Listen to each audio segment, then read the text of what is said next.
하셔야 됩니다. 네, 지난 화요일 밤에 세상이 발칵 뒤집어졌습니다. 그죠? 예. 사실 저는 그날 일찍 잠들었어요. 예, 저는 요즘 좀 일찍 자기를 좀 노력하고 있어서 9시 10시 사이에 자려고 좀 하거든요. 그날은 하필 또 10시 전에 잤어요. 예, 일어났는데 세상이 뒤집어져 있더라고.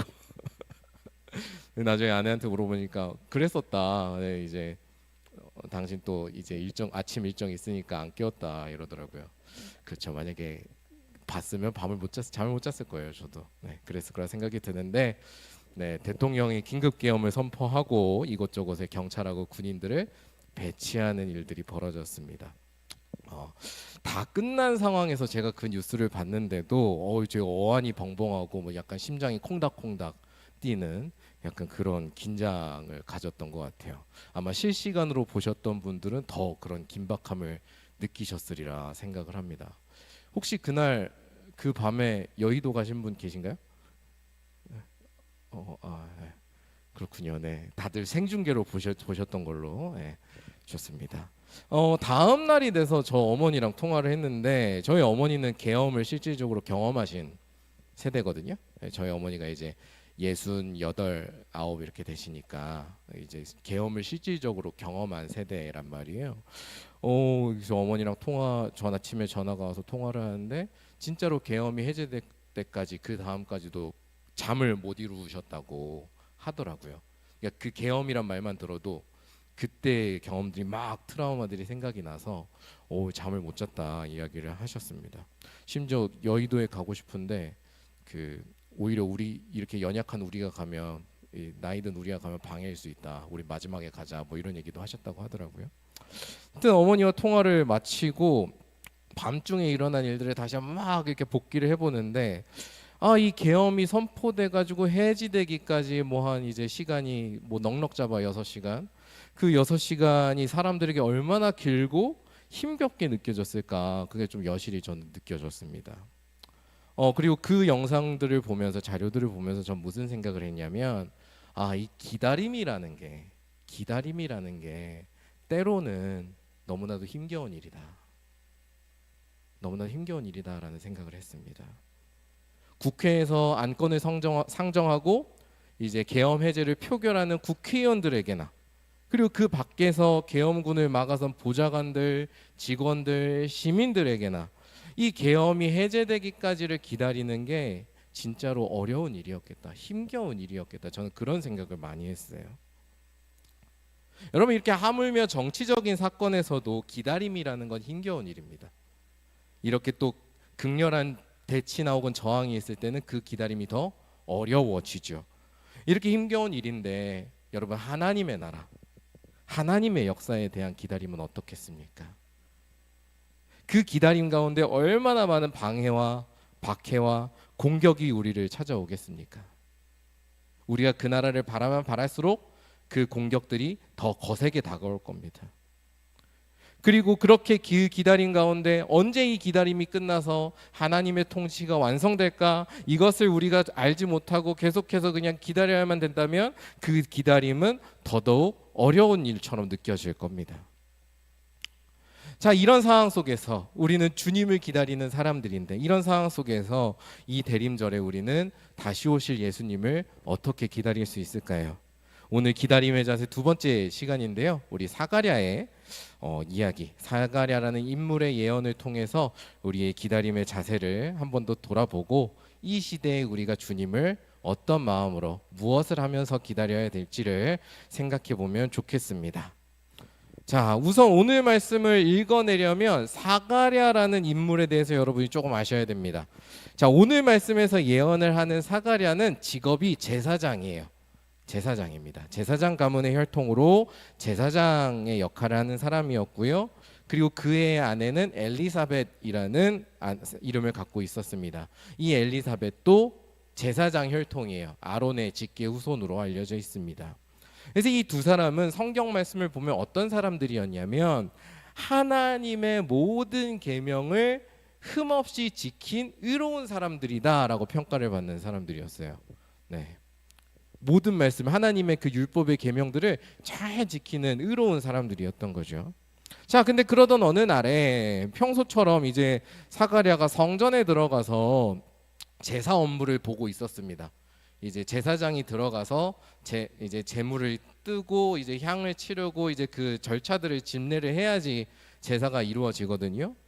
제사를 지내는데 그렇게 제사를 지낸 중에 갑자기 이렇게 뭔가 빛이 확 해서 보니까 위에 천사가 딱 나타난 거예요.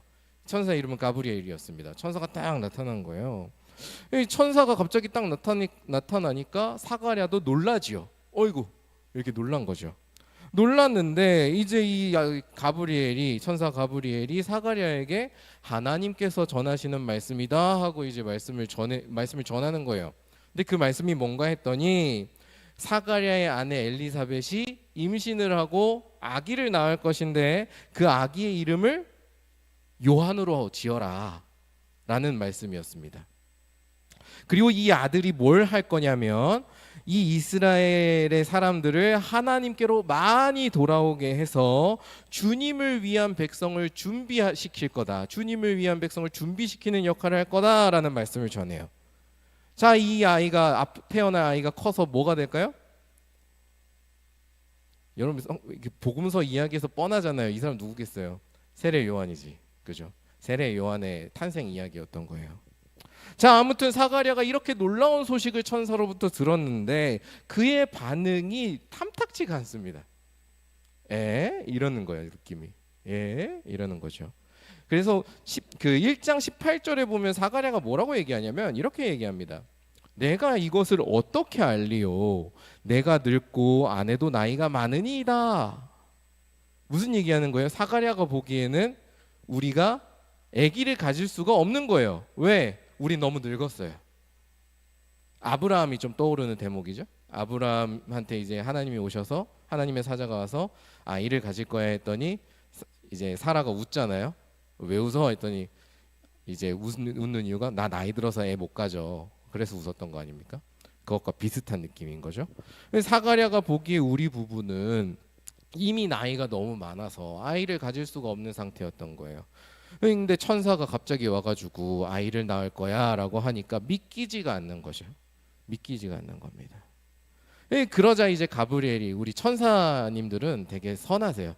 어떻게든 믿게 해줘요. 그래서 이제 이 소식이 진짜인 거를 보증을 해주는데 어떤 방식으로 보증을 하느냐, 엘리사벳에게서 아기가 태어나서 이름을 짓는 그날까지 사가랴의 입을 막아버립니다. 말을 못하게 만들어요.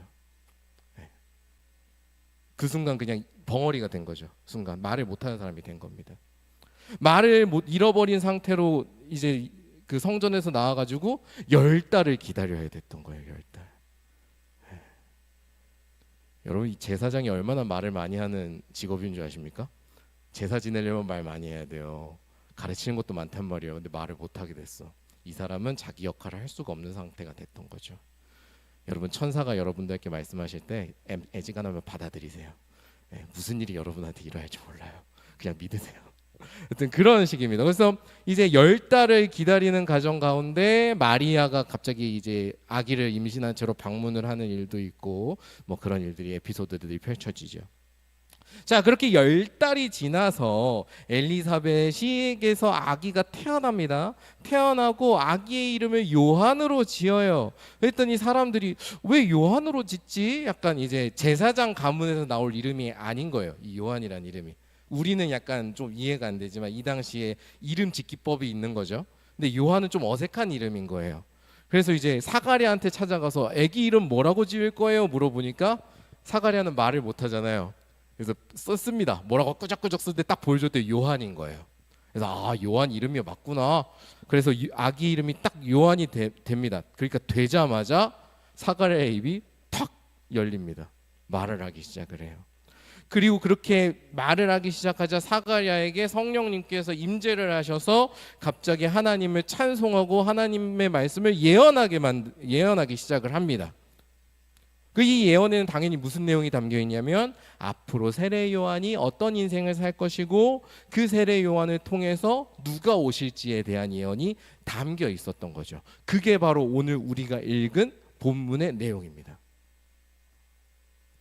자, 그런 점에서 보면 오늘 이 말씀은, 이 예언의 말씀은 두 가지의 기다림이 교차하는 말씀입니다.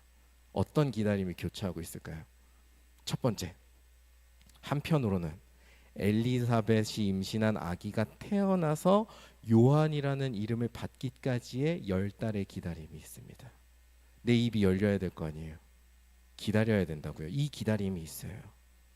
사가랴의 입이 열리기까지 기다리는 기다림, 이게 하나의 축이 있고요. 그리고 또 하나의 기다림은 뭐가 있냐면 앞으로 하나님께서 행하실 일들에 대한 기다림이 있습니다. 세례 요한, 이 요한이란 아기를 통해서 주님이 오실 길이 예비되고 그 길을 통해서 주님이 오신다는 그 구원의 역사를 향한 기다림이 또 한 축을 이루고 있어요. 그래서 어떤 면에서는 이 말씀을 저는 이렇게 표현하고 싶습니다. 기다림에서 시작해서 기다림으로 끝나는 말씀이다.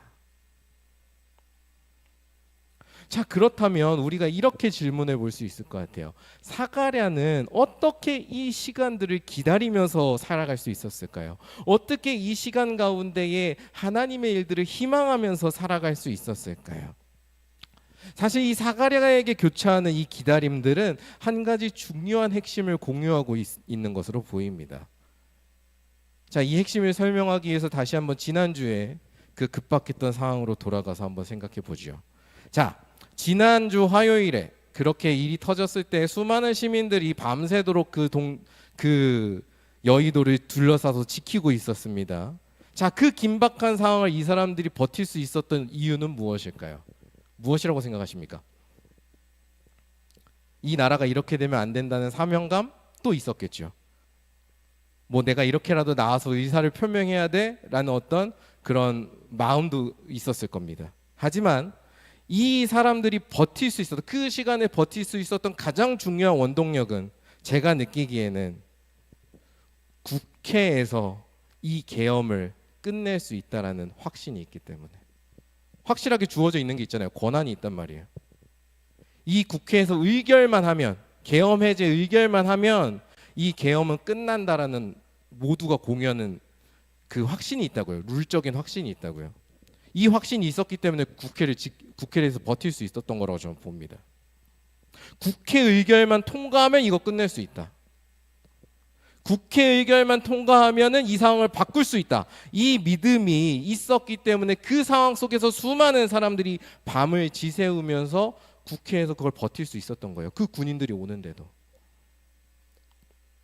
만약에 여러분 생각해 보십시오. 그렇게 버텨도 상황을 바꿀 수 있는 방법이 하나도 없다면, 아무런 방법이 없었다면 과연 그렇게까지 힘을 모아서 싸우고 버틸 수 있었을까? 저는 어려웠다고 봅니다. 여기서 우리는 기다림이 가진 매우 중요한 특징 하나를 보게 됩니다. 우리는 언제 기다릴 수 있습니까? 우리는 언제 기다리는 힘이 생겨요? 끝이 보일 때, 끝이라는 게 믿어질 때, 조금만 가면, 저기만 가면 끝이라는 어떤 확신이 우리에게 주어질 때, 이 기다림 끝에 끝이 있다고, 이것은 결국 끝난다라는 확신이 있을 때 기다릴 수 있는 거예요. 여러분들 대학교나 혹은 일하시는 곳에서 언제 우리가 힘이 세집니까? 언제 집중력이 올라가요? 마감이 다가올 때 아닙니까? 마감은 우리를 강하게 만듭니다. 왜? 그날은 반드시 끝나거든요. 그날이 되면 끝난다는 게 있거든요. 그럼 우리 이제 에너지가 올라가는 거죠. 그런 거랑 마찬가지 원리라고 좀 봐요. 사가랴가 오늘 말씀 가운데서 하나님의 일을 기다릴 수 있었던 근본적인 이유도 여기에 있습니다. 그가, 천사가 그의 입을 막았을 때 그 입이 열리기까지 기다릴 수 있었던 건 뭘까요? 이 아기가 태어나면 이 일이 끝난다라는 확신이 있었기 때문이에요. 그러니까 기다릴 수 있는 겁니다. 천사를 통해서 전해진 하나님의 말씀에 대해서 그가 신뢰를 하고 있었기 때문에 그는 10달이라는 긴 기간을 말도 하지 못한 채 견딜 수 있었던 거예요. 그리고 이러한 기다림 끝에 요한이 태어나니까 진짜 말을 하게 됐어요. 그러니까 사가랴가 뭘 경험한 겁니까? 아, 하나님의 말씀이 진짜구나를 경험한 거예요. 그죠? 그렇게 경험하게 되니까 그는 또 하나의 확신을 가질 수 있었습니다. 어떤 확신? 그 이후에 천사가 이야기한 일들에 대한 확신. 앞으로 하나님께서 펼치실 일들에 대한 확신도 자기에게 들어온 거예요.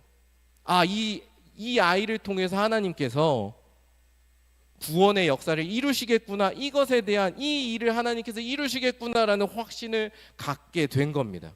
세례 요한을 통해서 길을 예비하시고 그 길을 통해서 온 백성을 구원하실 주님이 오신다, 여기에 대한 확신 말이죠. 그래서 사가랴는 우리에게 매우 중요한 사실을 한 가지 알려주고 있습니다. 기다림은 어디에서 비롯되느냐? 여러분의 믿음에서 비롯됩니다. 왜냐하면 믿음이야말로 기다림의 원동력인 동시에 여러분이 기다리는 내용이기도 하기 때문입니다. 다시 말씀드릴게요. 믿음이 뭐라고요? 여러분이 기다릴 수 있는 원동력이고요, 동시에 여러분이 기다리는 것의 내용입니다. 우리는 무엇을 기다립니까? 우리가 믿는 것이 이루어지는 걸 기다리는 겁니다. 어째서 기다릴 수 있습니까? 우리가 믿는 것이 이루어질 것을 믿기 때문에 기다릴 수 있는 겁니다. 그래서 히브리서 11장 1절은 이렇게 우리에게 선포합니다. 여러분, 히브리서 11장 1절 한번 우리 같이 찾아볼까요? 매우 중요한 말씀이니까 같이 읽어보면 좋겠습니다. 히브리서 11장 1절의 말씀.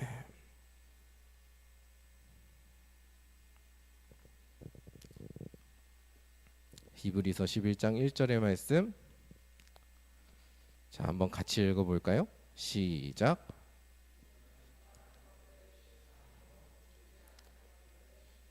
아멘. 믿음, 이것이야말로 기다림의 자세의 원천입니다.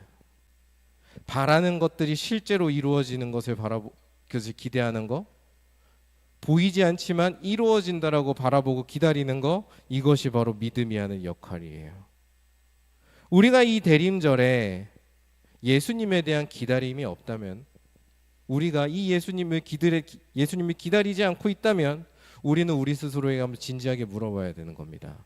나는 정말로 예수님께서 우리에게 주신 약속을 믿고 있는가? 그 약속에 내가 신뢰를 갖고 있는가 스스로에게 물어봐야 된다고요. 예수님의 약속이 언제 어떻게 이루어질지 아는 것은요, 둘째 문제입니다. 그거는 중요한 문제가 아니에요. 그건 예수님도 가르쳐주지 않으셨어요. 중요한 건 뭐예요? 예수님께서 다시 오신다고 약속했다는 걸 아는 것하고요, 그 약속을 믿는 게 중요한 겁니다. 오늘 말씀은요, 사가랴가 무엇을 했던 겁니까? 하나님의 말씀을 믿고 그 믿음을 가지고 하나님의 약속이 이루어질 것을 가지고 예언을 선포하는 겁니다. 그 예언이 어디까지 닿은 거예요? 이 땅에 오셨던 주님에게까지 닿았던 겁니다. 그 주님을 예언했던 것처럼 이 사가랴와 동일한 믿음이 우리에게도 있다면, 우리도 이 자리에서 무엇을 할 수 있다고 보여주는 걸까요? 우리가 하나님께 드리는 고백도 하나님에 대한 예언이 될 수 있다는 걸 보여주는 겁니다. 여러분도 예언자가 될 수 있다고요. 무엇이 있을 때? 하나님이 말씀하신 것에 대한, 하나님이 약속하신 것에 대한 믿음이 여러분 가운데 있을 때, 이 자리를 지키는 각 사람이 하나님의 뜻을 전하는 예언자가 될 수 있고요, 그렇게 믿음을 가지고 하나님을 기다리는 예언자의 삶을 살아갈 수 있다. 오늘 말씀이 우리에게 강력하게 가르쳐주는 메시지고요, 그리고 그런 예언자적인 삶이야말로 우리가 이 시대에 주님을 기다리는 자세다라고 가르쳐주는 겁니다. 그래서 이 말씀 앞에서 우리는 스스로에게 되물어봐야 됩니다.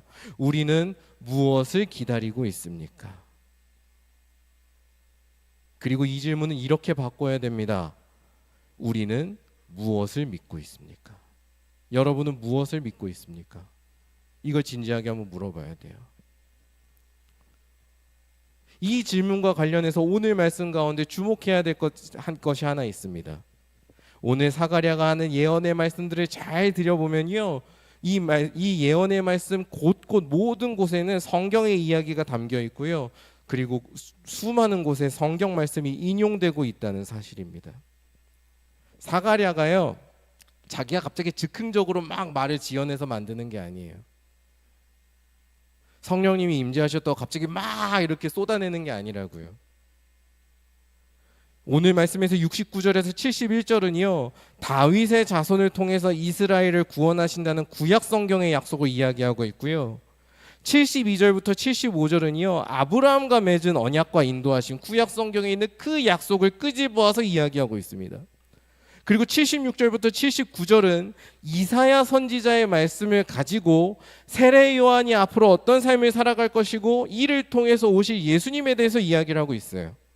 모든 게 성경에 나온 이야기입니다. 성경의 인용이에요. 이것은 무엇을 의미할까요? 사가랴는 무엇을 통해서 하나님을 알고 만났다는 걸까요? 말씀을 통해서 하나님을 알고 하나님을 만났다는 걸 의미합니다. 하나님의 말씀을 통해서, 기록된 말씀을 통해서 사가랴는 하나님을 믿었고, 그리고 그 말씀에 의지해서 하나님을 기다렸다는 것을 의미합니다. 하나님의 말씀을 읽고 묵상하는 만큼 사가랴는 하나님께서 주신 약속을 더 굳게 신뢰할 수 있었고요, 그 약속이 무엇을 의미하는지 더 잘 깨달을 수 있었고요, 그렇기 때문에 더 힘차게 하나님의 역사를 기다릴 수 있었습니다. 말씀을 통해서, 기록된 말씀을 통해서 자신이 무엇을 믿고 있는 것이고 자기가 무엇을 기다려야 되는 것인지를 깨달았고 그것을 간절하게 붙들면서 살았던 것이지요. 오늘 이 자리에서 대림절을 보내는 우리도 마찬가지입니다. 우리는 어떻게 하나님을 기다려야 될까요? 우리는 하나님의 무엇을 기다려야 될까요? 그 질문에 대한 답은 우리는 성경에서 찾아가야 됩니다.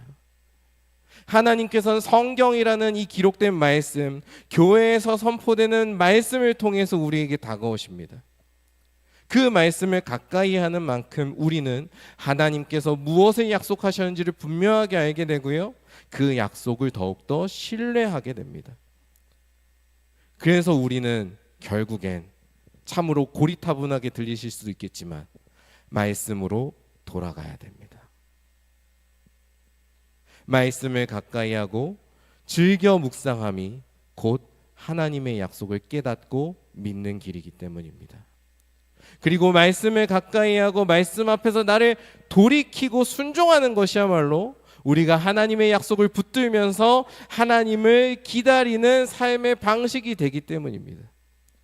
그렇게 말씀 앞에서 하나님을 알아가고 하나님과 동행할 때요, 이 자리에 있는 우리의 삶은 다시 오실 주님을 기다리는 삶으로 빚어져 가기 시작할 겁니다. 오늘 말씀을 맺으면서 우리 스스로에게 한번 진실하게 질문해 봤으면 좋겠습니다. 우리는 얼마나, 나는 얼마나 말씀과 가까이 살고 있는가? 우리가 말씀을 통해서 하나님을 알고자 하는 열심이 우리 가운데 얼마나 있는가, 내 안에 얼마나 있는가도 한번 돌아보면 좋겠습니다. 그리고 이 대림절에 내가 다시 한번 말씀을 통해서 하나님을 알고 하나님께로 더 나아가고 하나님을 더욱 신뢰해 보겠습니다. 이것을 우리가 함께 결단하면 좋겠습니다. 그리고 여러분이 오늘 이 예배의 자리를 통해서 내가 말씀을 가까이 하기를 결단하는 마음이 있으시다면, 그런 결단의 마음이 여러분에게 주어졌다면 그 결단을 오늘 이 자리에서 바로 실천하시기 바랍니다. 마음이 있을 때 행해야 됩니다. 오늘 바로 말씀을 펼쳐서 읽어보십시오. 그 가운데 우리를 향한, 그리고 우리를 기다리시는 하나님께서 그 자리에 계실 것이고요, 그리고 그 하나님께서 우리의 마음을 굳건하게 세워주시고 지켜주실 겁니다. 새로운 한 주가 시작이 됩니다. 다시 오실 주님을 우리가 기다리면서 믿음의 삶을 살아내는, 하나님의 말씀을 가까이 하고 그 말씀을 묵상함으로 하나님의 일들을 깨닫고 그 일들을 기다려가는 그런 형제 자매 여러분 되시기를 간절히 소망합니다. 그리고 그렇게 하나님께서 주시는 희망을 가지고 이 혼란하고 어려운 상황 가운데에서도 우리가 절망하지 않고 하나님을 의지하면서 이 시기를 함께 헤쳐나갈 수 있기를 주님의 이름으로 간절히 축원합니다. 네, 우린